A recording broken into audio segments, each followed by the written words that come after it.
कहानी का शीर्षक है ईश्वर हर जगह है। एक गांव में एक दाता दीन नाम का किसान रहता था। दाता दीन अपने लड़के गोपाल को रोज शाम को सोने से पहले प्रेरणादायक कहानियाँ सुनाया करता था।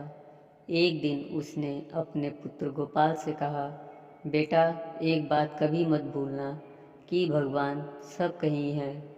गोपाल ने इधर उधर देखकर पूछा, पिताजी, अगर भगवान सब कहीं हैं, वह मुझे तो कहीं दिखते नहीं।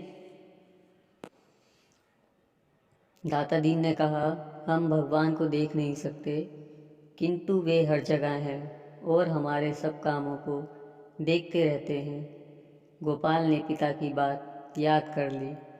कुछ दिन बाद अकाल पड़ा। दाता दीन के खेतों में फसल के नाम पर कुछ नहीं हुआ।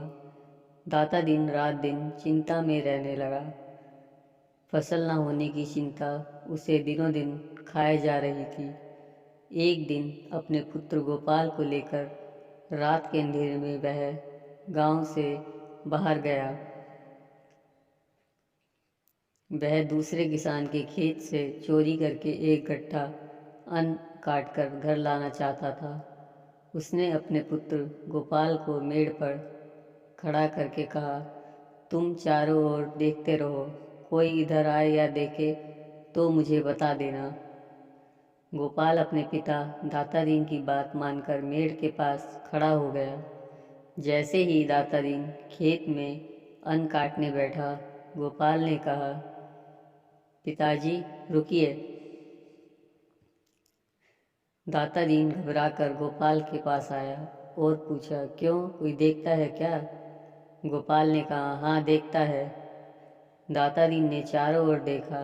जब कोई कहीं नहीं दिखा तो उसने अपने पुत्र से पूछा, कहाँ, कौन देखता है?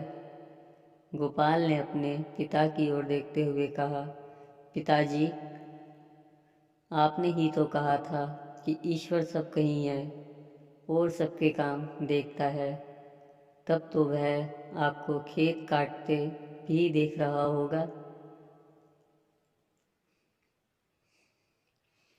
दाता दीन पुत्र की बात सुनकर लज्जित हो गया। चोरी का विचार छोड़कर वह घर लौट आया। इसलिए कहा गया है, ईश्वर हर जगह है और हम सबके कर्मों को देख रहा है। इसलिए हमें बिना किसी को हानि पहुंचाए हमेशा ईमानदारी और संयम से काम लेना चाहिए। बेईमानी से किए गए कार्य हमेशा नुकसानदायक होते हैं।